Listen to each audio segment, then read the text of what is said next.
আল্লাহ সুবহানাহু তাআলা রমজানের ফজিলত বর্ণনা করবেন কোরআনে, যে রমজান কত মহান, কত মহৎ, কত সম্মানী, কত বরকতওয়ালা, কত রহমতওয়ালা মাস, তার ফজিলত বর্ণনা করবেন। তো আল্লাহ বলছেন শাহরু রমাদান, রমজান মাস। জানো রমজান মাস কি মাস? শাহরু রমাদান। দুনিয়ার মানুষ তোমরা জানো রমজান মাস কি মাস? রমজানের ফজিলত আল্লাহ বর্ণনা করবেন কোরআনে, রমজানের মহত্ব বর্ণনা করবেন কোরআনে। শাহরু রমাদান, রমজান মাস কি মাস জানো? আল্লাযী উনজিলা ফীহিল কুরআন, এটা ওই মাস যেই মাসে পৃথিবীর সর্বশ্রেষ্ঠ গ্রন্থ পবিত্র কোরআন অবতীর্ণ হয়েছে। আল্লাহু আকবার। তো আল্লাহ রমজানের ফজিলত বর্ণনা করবেন, তো রমজানের ফজিলত বর্ণনা করতে গিয়ে কোরআনের কথা বলছেন। আমি বুঝাতে পারিনি। এই জানো ওটা কোন প্রোগ্রাম? ওই প্রোগ্রামে আব্দুর রাজ্জাক বিন ইউসুফ আসবে। তো আপনি প্রোগ্রামের মহত্ব বর্ণনা করতেছেন, প্রোগ্রামে আব্দুর রাজ্জাক বিন ইউসুফ আসবে, তাই কথা মনে হয় বুঝাতে পারিনি আমি। জানো ওটা কি প্রোগ্রাম? ওই প্রোগ্রামে প্রধান অতিথি হচ্ছে বাংলাদেশের প্রধানমন্ত্রী। প্রধানমন্ত্রী প্রোগ্রামে আসবে। তোমরা জানো রমজান কোন মাস? রমজানের মর্যাদা বর্ণনা করতেছেন আল্লাহ সুবহানাহু তাআলা কোন গ্রন্থ দিয়ে? কোরআন। যে রমজান যদি সর্বশ্রেষ্ঠ হয় তো কার বরকতে? কোরআন ওই মাসে অবতীর্ণ হয়েছে, এই কোরআনের বরকতে। কোরআন কিন্তু সৃষ্টিজীব নয়, সৃষ্টিজীবের বরকত থাকে না। কোরআন তো আল্লাহ সুবহানাহু তাআলার জাত, সত্তার অংশ, আল্লাহর সিফাত, আল্লাহর গুণ। তাওরাত আল্লাহর সিফাত নয়, জবুর সিফাতুম মিন সিফাতিল্লাহ নয়, বাইবেল সিফাতুম মিন সিফাতিল্লাহ নয়, ইনজিল সিফাতুম মিন সিফাতিল্লাহ নয়। আল্লাহর সিফাত, আল্লাহর গুণ, আল্লাহর জাতের অংশ নয়। কি জন্য ওগুলো একটাও কালামুল্লাহ নয়, আল্লাহর কথা নয়। আল্লাহর কথা তো আল্লাহর জাতের অংশ। বুঝাতে পারিনি মনে হয়। আল্লাহর বাণী আল্লাহর সত্তার অংশ। আল্লাহ সুবহানাহু ওয়া তাআলা কথা বলেন, ইয়াতাকাল্লাম, ওই কথার আওয়াজ আছে, ওই শব্দওয়ালা আওয়াজওয়ালা কথা শোনা যায়। তো মানুষে কথা বললে কথা মানুষের, কথা বলতে পারাটা মানুষের গুণ। ঠিক আল্লাহ সুবহানাহু ওয়া তাআলা কথা বলেন, তিনি কথা বলেছেন, তার বলা কথা কোরআনে লেখা আছে। তো কোরআন কার জাতের অংশ হলো? আল্লাহ সুবহানাহু ওয়া তাআলার জাতের অংশ। তার তাওরাত, জবুর, ইনজিল, রাসূল সাল্লাল্লাহু আলাইহি সাল্লামের হাদিস যেমন তেমন, বুখারী, মুসলিম, আবু দাউদ, নাসাই, তিরমিজি যেমন, তাওরাত, জবুর, ইনজিল, বাইবেল তেমন। বুখারী, তিরমিজি, আবু দাউদ, নাসাই এগুলোতে যে হাদিস আছে, এগুলো কি আল্লাহর বাণী? এগুলো কি আল্লাহর বাণী? না, এগুলো আল্লাহর ওহী, কিন্তু মুহাম্মদ সাল্লাল্লাহু আলাইহি সাল্লামের বাণী। আর কোরআনে যা আছে এটা আল্লাহ সুবহানাহু ওয়া তাআলার নিজের কথা, তার বাণী। সিফাতুম মিন সিফাতিল্লাহ। তো রমজানের এত মহত্ব, এত বড়ত্ব, এত বিশাল আয়োজন রমজানকে কেন্দ্র করে। রমজান আসছে, আসমানের দরজা খুলে দাও। রমজান আসছে, জান্নাতের দরজা খুলে দাও। রমজান আসছে, জাহান্নামের দরজা বন্ধ করে দাও। রমজান আসছে, শয়তানকে শৃঙ্খলাবদ্ধ করো। জানো রমজান কোন মাস? আল্লাযী উনজিলা ফীহিল কুরআন। রমজান ওই মাস যেই মাসে কোরআন অবতীর্ণ হয়েছে। রমজান এত ফজিলতওয়ালা, এত মহৎ, এত বরকতওয়ালা, এত রহমতওয়ালা কেন? ওই মাসে কি অবতীর্ণ হয়েছে? কোরআন অবতীর্ণ হয়েছে। লাইলাতুল কদর পৃথিবীর সর্বশ্রেষ্ঠ রাত। আল্লাহ সুবহানাহু ওয়া তাআলা পবিত্র কোরআনে বলেছেন, ইন্না আনসালনাহু ফি লাইলাতিল কদর ওয়া মা আদরাকা মা লাইলাতুল কদর। দুনিয়ার মানুষ তোমরা কি জানো লাইলাতুল কদর কি? কোন রাত? কত গুরুত্বপূর্ণ, কত মহৎ, কত ফজিলতওয়ালা রাত। লাইলাতুল কদরি খায়রুম মিন আলফি শাহর। লাইলাতুল কদর হচ্ছে 1000 মাস ইবাদত করার চাইতে এক রাতে ইবাদত করলে ওই 1000 মাস 24 ঘন্টা দিন রাত যদি কেউ 1000 মাস যাবত ইবাদত করে, জানে কি হবে এই এক রাত এত ফজিলতওয়ালা, এত বরকতওয়ালা, এত রহমতওয়ালা যে ওই 1000 মাসের ইবাদতের চাইতে এই এক রাতের ইবাদত বেশি নেকি, বেশি ফজিলতওয়ালা। আল্লাহু আকবার। তো এত সারা পৃথিবীর সর্বশ্রেষ্ঠ রাত, তাও আবার 1000 মাস, 1000 মাস হিসাব করলে প্রায় 80-90 বছর হয়। তো 1000 মাসের ইবাদতের চাইতে উত্তম এক রাতের ইবাদত। এই রাতের কি এমন গুরুত্ব? তো রাতের গুরুত্ব বলতে গিয়ে আল্লাহ বলছেন, ইন্না আনসালনাহু ফি লাইলাতুল কদর। লাইলাতুল কদর এত শ্রেষ্ঠ কেন, এত মহৎ কেন, এত ফজিলতওয়ালা কেন জানো? লাইলাতুল কদরে কি অবতীর্ণ হয়েছে? জোরে বলেন, কি অবতীর্ণ হয়েছে? কোরআন অবতীর্ণ হয়েছে। তাহলে রমজান সর্বশ্রেষ্ঠ মাস কিসের বরকতে? লাইলাতুল কদর সর্বশ্রেষ্ঠ রাত কিসের বরকতে? মুহাম্মদ সাল্লাল্লাহু আলাইহি ওয়াসাল্লাম আফজালুল আম্বিয়া, সর্বশ্রেষ্ঠ নবী, সাইয়্যিদু উলদি আদম ইয়াউমাল কিয়ামাহ, কিয়ামতের মাঠে আদম সন্তানের সর্দার। যেই দিন আল্লাহ সুবহানাহু ওয়া তাআলার সামনে মান ইয়াশফা ইনদাহু ইল্লা বিইজনি, আল্লাহর সামনে কথা বলতে পারবে না আদম আলাইহিস সালাম, আল্লাহর সামনে কথা বলতে পারবে না নূহ আলাইহিস সালাতু ওয়াস সালাম, আল্লাহর সামনে কথা বলতে পারবেন না মুসা আলাইহিস সালাতু ওয়াস সালাম, আল্লাহর সামনে কথা বলতে পারবেন না ঈসা আলাইহিস সালাতু ওয়াস সালাম। আল্লাহর সামনে সেই দিন কেউ মুখ খোলার সাহস করবে না। ওই দিন মাকাম মাহমুদ, সর্বশ্রেষ্ঠ সম্মান দিয়ে আল্লাহ মুহাম্মদ সাল্লাল্লাহু আলাইহি ওয়াসাল্লামকে কথা বলার সুযোগ দিবেন। তো মুহাম্মদ সাল্লাল্লাহু আলাইহি ওয়াসাল্লাম সর্বশ্রেষ্ঠ নবী। কিসের বরকতে সর্বশ্রেষ্ঠ নবী জানেন? এই গ্রন্থ মুহাম্মদ সাল্লাল্লাহু আলাইহি ওয়াসাল্লামের উপর অবতীর্ণ হয়েছে এই জন্য। আল্লাহু আকবার।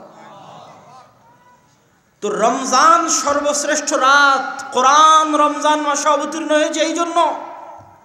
রমজানের সব সম্মান কোরআন থেকে এসেছে। আল্লাহ কোরআনে বলছেন, জানো রমজান কোন মাস? শাহরু রমাদান আল্লাযী উনজিলা ফীহিল কোরআন। রমজান ওই মাস যেই মাসে আমি কোরআন অবতীর্ণ করেছি। এটাই রমজানের সম্মান, এটাই রমজানের সম্মান। তোমরা জানো লাইলাতুল কদর 1000 মাসের চেয়ে শ্রেষ্ঠ। 1000 মাসের চেয়ে শ্রেষ্ঠ কি জন্য? লাইলাতুল কদর ওই রাত যেই রাতে আমি আল্লাহ কোরআন অবতীর্ণ করেছি। আল্লাহু আকবার। তোমরা মুহাম্মদ সাল্লাল্লাহু আলাইহি সাল্লাম কেন সর্বশ্রেষ্ঠ নবী? মুহাম্মদ সাল্লাল্লাহু আলাইহি সাল্লামের উপর কি অবতীর্ণ হয়েছে? আর আমরা হতভাগা অধম উম্মত, সকল উম্মতের চেয়ে সর্বশ্রেষ্ঠ কি জন্য? এই কোরআন আমাদের নবীর উপর অবতীর্ণ হয়েছিল, এই উম্মতের জন্য দেওয়া হয়েছিল কোরআন। এই জন্য এই উম্মত সর্বশ্রেষ্ঠ। তাহলে রমজানের সর্বশ্রেষ্ঠত্ব, লাইলাতুল কদরের সর্বশ্রেষ্ঠত্ব, মুহাম্মদ সাল্লাল্লাহু আলাইহি ওয়াসাল্লামের সর্বশ্রেষ্ঠ, উম্মতের সর্বশ্রেষ্ঠত্ব সব কোরআন। দেখুন রমজানে যদি কেউ কোরআনই না পড়ে তার কিসের রমজান? হ্যাঁ, কেউ যদি রমজানে কি না পড়ে? কোরআন না পড়ে আর কিসের রমজান? রমজানের সব সম্মান তো কোরআন, লাইলাতুল কদরের সব সম্মান তো কোরআন। গোটা রমজান পার হয়ে গেলে একদিন কোরআন পড়েনি, কিসের রমজান? রমজানকে শ্রেষ্ঠ মাস হওয়ার যে সম্মান, এই সম্মান তো কোরআনের বরকতে। শাহরু রমাদান আল্লাযী উনজিলা ফীহিল কোরআন। লাইলাতুল কদর সর্বশ্রেষ্ঠ রাত কোরআনের বরকতে। ইন্না আনজালনাহু ফী লাইলাতুল কদর। গোটা রমজান মাস পার হয়ে গেল, মুসলমান কোরআন পড়েনি, কিসের সিয়াম, কিসের রোজা? কোরআন খুব ভয়ঙ্কর কিতাব। হুজ্জাতুন লাকা ওয়া হুজ্জাতুন আলাইক। আপনি আজকে ফজরের 2 রাকাত সুন্নাত আদায় করেছেন, নেকি পাবেন। আদায় করেননি, গুনাহ হবে না। ঈশার পরে 2 রাকাত সুন্নাত আদায় করেছেন, নেকি পাবেন।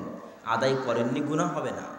কিন্তু এরকম মনে করিয়েন না যে কোরআন পড়লে প্রতি হরফে 10 নেকি, আর যদি কোরআন না পড়ি তো কোনো সমস্যা নাই।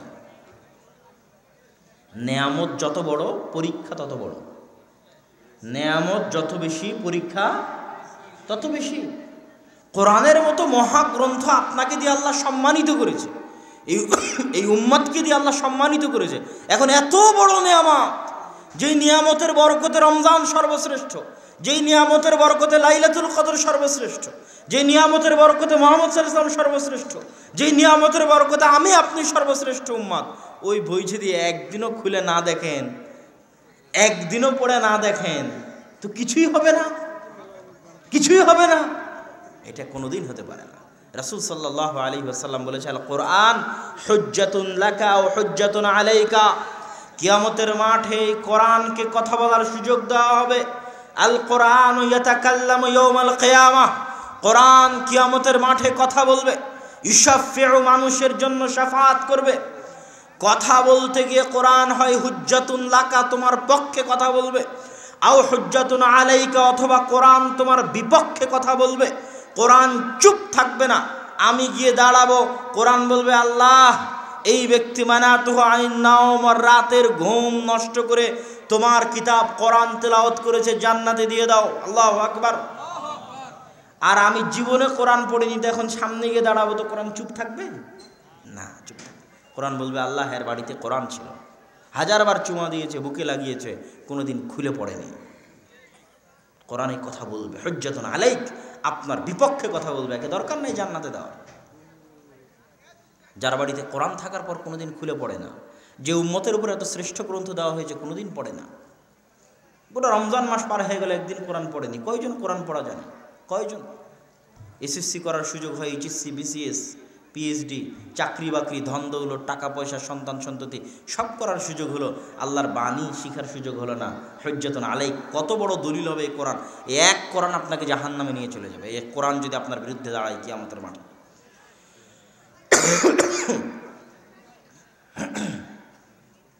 সম্মানিত উপস্থিতি, কোরআনের গুরুত্ব বলতে গিয়ে আপনাকে বুঝাই, ওমর রাদিয়াল্লাহু তাআলা আনহু যখন খলিফাতুল মুসলিমিন, আমিরুল মুমিনিন, অর্ধ জাহানের শাসক, তো বাইতুল মুকাদ্দাস বিজয় করতে গেছে সাহাবায়ে কেরাম।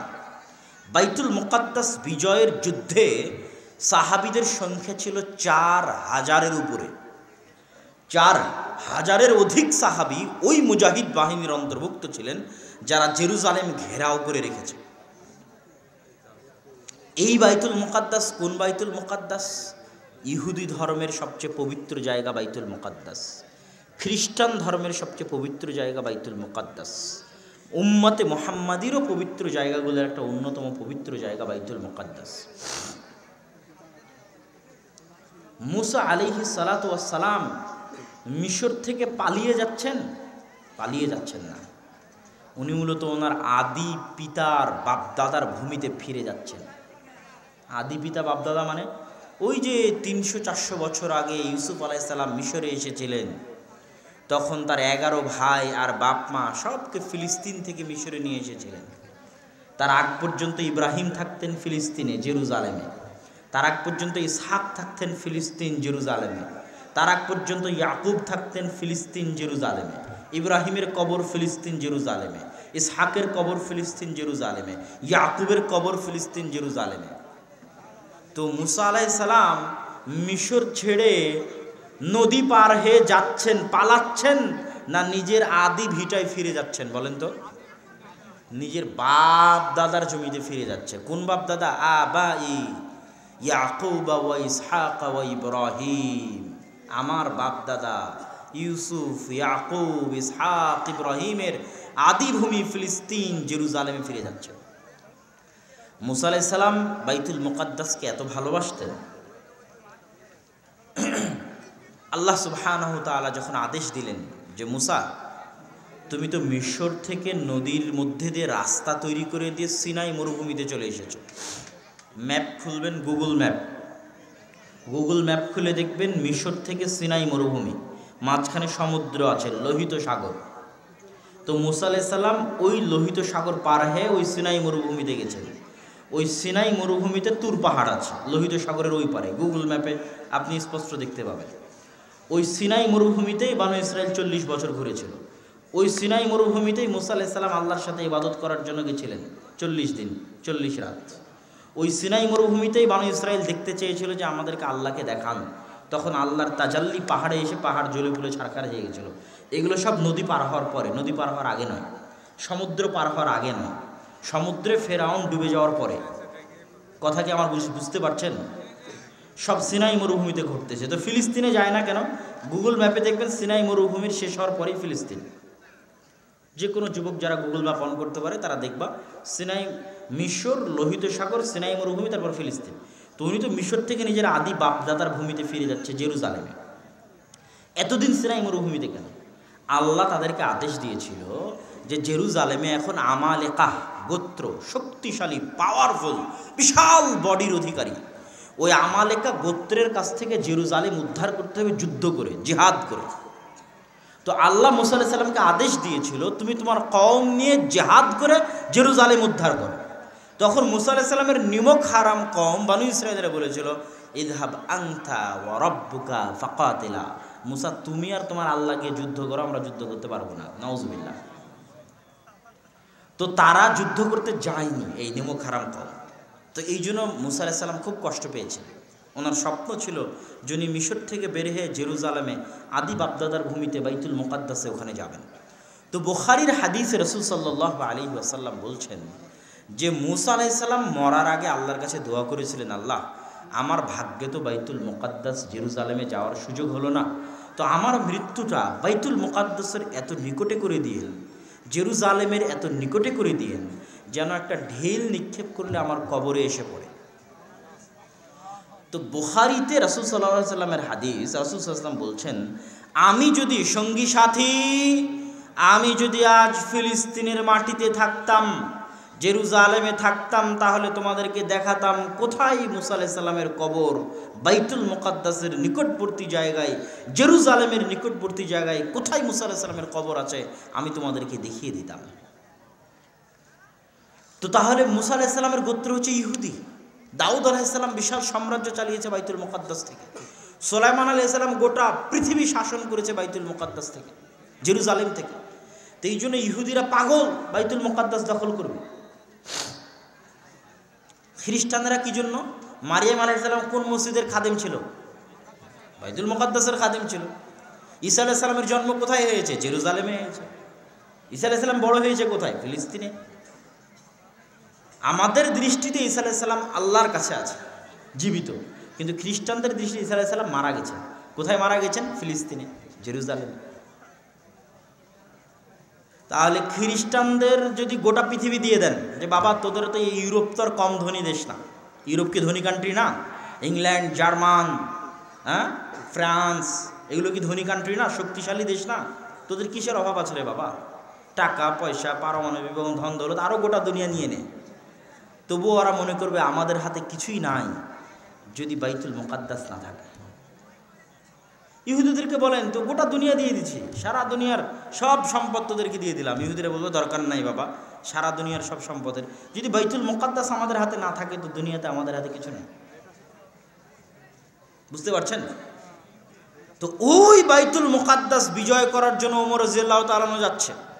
সাহাবী চিঠি লিখে পাঠিয়েছে জেরুজালেমের পাদ্রী চাবি আমাদের হাতে হস্তান্তর করবে না, মাসকে মাস ধরে জেরুজালেম অবরোধ করে রেখেছে, আমিরুল মুমিনিন খলিফাতুল মুসলিমিন আসতে চাবি হস্তান্তর করবে। ওমর রাদিয়াল্লাহু তাআলা আনহু বলছেন আনা আতি, আমি আসছি। রাখালকে সাথে করে নিয়ে উটের পিঠে, সানাদ সহি, রাখালকে সাথে করে নিয়ে তিনি রওনা দিয়েছেন যেই মুহূর্তে জেরুজালেমে, old city, old Jerusalem city, যেটা পুরাতন জেরুজালেম, গুগল ম্যাপে দেখা যাবে। এবং আমার বিস্তারিত বক্তব্য আছে আল ইতিসাম টিভিতে, ফিলিস্তিনের উপর পরপর 3 পর্বে বক্তব্য আছে, যেখানে আরও ডিটেইলস, আরও ডকুমেন্টারি আকারে আলোচনা করা আছে। তো কোরআনের সাথে সম্পৃক্ত দেখে আপনাদের এই ঘটনাটা বুঝালাম। তো ওই বাইতুল মুকাদ্দাস বিশাল জয় আল্লাহ ওমর রাদিয়াল্লাহু তাআলা হাত দিয়ে দিচ্ছেন। তো ওমর রাদিয়াল্লাহু তাআলা অর্ধ জাহানের শাসক হয়ে বাইতুল মুকাদ্দাস বিজয় করতে যাচ্ছেন জীর্ণ শীর্ণ কাপড়ে, ছিঁড়াছুটা কাপড়ে, তালি লাগানো কাপড়ে। আর যেহেতু পালা বদল করে যাচ্ছিলেন, তো ভাগ্যক্রমে যেই সময় জেরুজালেমে ঢুকবেন ওই সময় উনি রশি ধরে টানতেছে আর রাখালে উটের ওপর বসে আছে। হাজার হাজার খ্রিস্টান দেখতেছে, অপেক্ষায় আছে আজকে খলিফাতুল মুসলিমিন আসবে, মুসলমানদের বাপরে বাপ যার নাম আমরা শুনতাম। আর 4,000-4,000-এর উপর সাহাবী আর তার অধিক সেনাবাহিনী অপেক্ষায় আছে, আজ খলিফাতুল মুসলিমিন আসবে। এত বড় সম্মান, বাইতুল মুকাদ্দাস বিজয় করার সম্মান, মহা সম্মান। এই জন্য বাইতুল মুকাদ্দাসের গুরুত্ব বুঝালাম, কত বড় সম্মান। গোটা দুনিয়া দিয়ে দিলেও ওরা রাজি হবে না বাইতুল মুকাদ্দাসটাই। সেই বাইতুল মুকাদ্দাস তারা সমর্পণ করছে ওমর রাদিয়াল্লাহু তাআলার হাতে। এত বড় সম্মান আল্লাহ ওমর রাদিয়াল্লাহু তাআলা আনহুকে দিচ্ছেন, কিন্তু ওমর রাদিয়াল্লাহু তাআলা আনহু রশি ধরে টানতেছে, গায়ে জীর্ণ শীর্ণ কাপড়। হন্তদন্ত হে সাহাবীরা, বড় বড় সাহাবীরা চলে আসে ওমর রাদিয়াল্লাহু তাআলা আনহুর কাছে। ওমর রাদিয়াল্লাহু তাআলা করেছেন কি আপনি? আমাদের তো অন্তত ইজ্জতের খেয়াল করতেন, মুসলিম উম্মার ইজ্জতের খেয়াল করতেন। আজ এত বড় সম্মান, বাইতুল মুকাদ্দাসের চাবি আপনার হাতে হস্তান্তর হবে, হাজার হাজার লক্ষ লক্ষ খ্রিস্টান অপেক্ষায় আছে আপনার অপেক্ষায়, আর আপনি এই রাখালকে উটের পিঠে নিয়ে রশি ধরে জীর্ণ শীর্ণ কাপড়ে এসেছেন, আমাদের তো মান সম্মান ইজ্জত কিছুই রাখলেন না। তো ওমর রাদিয়াল্লাহু তাআলা আনহু উত্তরে ওই দিন বলেছিলেন এই কথা স্বর্ণ দিয়ে লিখে রাখার মতো, যে কুন্না রুআত, আমরা ছিলাম মরুভূমির রাখাল। আমাদের কোনো ইজ্জত ছিল না, আমাদের কোনো সম্মান ছিল না, আমাদের কোনো শক্তি ছিল না, আমাদের কোনো পাওয়ার ছিল না। আমার মতো মরুভূমির রাখালকে আজ অর্ধ পৃথিবীর শাসক, বাইতুল মুকাদ্দাস বিজয়ের সম্মান, গোটা পৃথিবী আমার ভয়ে থরথর করে কাঁপতেছে। এই রব, এই পাওয়ার, এই ক্ষমতা আমার মতো মরুভূমির রাখাল জামা কাপড় দিয়ে অর্জন করেনি। আমার মতো মরুভূমির রাখাল টাকা পয়সা ধন দৌলত দিয়ে অর্জন করেনি। তো আমরা মরুভূমির রাখাল ছিলাম, আল্লাহ আমাদেরকে সম্মানিত করেছে, আল্লাহ আমাদেরকে শক্তি দিয়েছে, ক্ষমতা দিয়েছে, সব এই কিতাবের বরকতে। কিসের বরকতে? কোরআনের। তোমরা যত সুন্দর জামা কাপড় পরে আসো, যত টাকা পয়সার মালিক হও, ধরেন পারমাণবিক বমেরই মালিক হয়ে গেলেন, কিন্তু কোরআন মূল্যায়ন করো না, কোরআন পড়ো না, কোরআনের বরকতে বরকত মণ্ডিত হও না, তোমাদের ভাগ্যে অপমান লেখা আছে, তোমাদের ভাগ্যে লাঞ্ছনা লেখা আছে, তোমাদের ভাগ্যে মানুষের সামনে নত হওয়া লেখা আছে। আর জীর্ণ শীর্ণ কাপড় থাক, আর মরুভূমির রাখাল হও, কোরআনের বরকতে বরকত মণ্ডিত হও, কোরআন পড়ো, কোরআন বুঝো। তো যারা পারমাণবিক শক্তির মালিক, ওরা থরথর করে কাঁপে, পারমাণবিক বম আত্মসমর্পণ করে দিয়ে চলে যাবে। এইরকম রব তোমাদের তৈরি হবে, এরকম ক্ষমতা তোমাদের তৈরি হবে, এরকম পাওয়ার তোমাদের তৈরি হবে। তাহলে এই উম্মতের উত্থান কোন কোন কিতাবের বরকতে? আর এই উম্মতের আজকের অপমান, এই যে অপদস্থ, এই যে হীনতা, লাঞ্ছনা, শাস্তি, আযাব, কিসের কারণে? কয়জন আজকে কোরআন পড়েছেন বলেন সারাদিনে? কয়টা মুসলমানের সন্তান কোরআন পড়া জানে? কয়টা? আজ থেকে 20-30 বছর আগে বক্তব্য ছিল, তখন মানুষ টুকটাক কোরআন জানতো। এখন kindergarten school, KG school, BRAC school, কোনো ছোট বাচ্চা যারা এই প্রজন্ম বড় হচ্ছে, কোরআনবিহীন প্রজন্ম। তাহলে আজকে আমার আপনার যতটুকু সম্মান আছে কোরআনের বরকতে, এই যে প্রজন্মটা আসতেছে, এদের অতটুকুও সম্মান থাকবে না। এদেরকে রোহিঙ্গাদের মতো কুচুকাটা করা হবে যদি কোরআনের বরকত থেকে বঞ্চিত থাকে। আর কল্পনা করেন যে আজ সকালে আপনারা সবাই কোরআন পড়েছিলেন, আমিও কোরআন পড়েছিলাম, এই গোটা জাতির সব মুসলমান আজ বাংলাদেশে কোরআন তেলাওয়াতের মাধ্যমে দিন শুরু করেছিল, কোরআন 2-5 মিনিট বুঝার মাধ্যমে দিন শুরু করেছিল। আজ গোটা জাতি কোরআনের বরকতে বরকত মণ্ডিত হয়ে গেল। পৃথিবীতে কোনো ক্ষমতা নাই যে এই জাতিকে রুখতে পারে। কিন্তু কোরআনের বরকত যদি না নেন, মহাগ্রন্থ, এর বরকতে রমজান সর্বশ্রেষ্ঠ, এর বরকতে লাইলাতুল কদর সর্বশ্রেষ্ঠ, এর বরকতে মুহাম্মদ সাল্লাল্লাহু আলাইহি ওয়াসাল্লাম সর্বশ্রেষ্ঠ, এর বরকতে আমি আপনি সর্বশ্রেষ্ঠ। তাহলে রমজানের সবচেয়ে বড় প্রস্তুতি কি? জোরে শুনতে চাই, সবচেয়ে বড় প্রস্তুতি কি? এই মাজলিসে উপস্থিত সকলে ওয়াদাবদ্ধ থাকবেন, রমজান, গোটা রমজান যারা কোরআন তেলাওয়াত জানেন ভালোভাবে, তারা পুরো কোরআন একবার পড়ে শেষ করবেন, ওয়াদা ইনশাআল্লাহ। আর যারা কোরআন ভালোভাবে জানেন না, তারা রমজান মাসে প্রত্যেক দিন অন্তত পক্ষে 1 ঘন্টা থেকে আধা ঘন্টা সময় দিবেন কোরআন শিখার পিছনে, কোরআন পড়ার পিছনে। এমন কোনো মুসলমানের সন্তান যেন থাকে না যে রমজান মাসে কোরআন পড়বে না, ওয়াদা ইনশাআল্লাহ। আর এই দাওয়াত গোটা 4 ঘাটে ছড়িয়ে দিবেন, গোটা বাঘায় ছড়িয়ে দিবেন, নিজের জিম্মেদারি মনে করে যে রমজান মাসে অন্তত পক্ষে কি পড়তে হবে? কোরআন পড়তে হবে। রমজান মাসে অন্তত কি পড়তে হবে? কোরআন পড়তে হবে। রমজান মাসের একটা প্রস্তুতি শেষ, রমজান মাসের এবার দ্বিতীয় প্রস্তুতি। রমজান মাসের দ্বিতীয় প্রস্তুতি হচ্ছে, রমজান দেওয়া হয়েছে শয়তানের খপ্পর থেকে আমাকে এবং আপনাকে উদ্ধার করার জন্য। আমার এবং আপনার সবচেয়ে বড় শত্রু হচ্ছে শয়তান।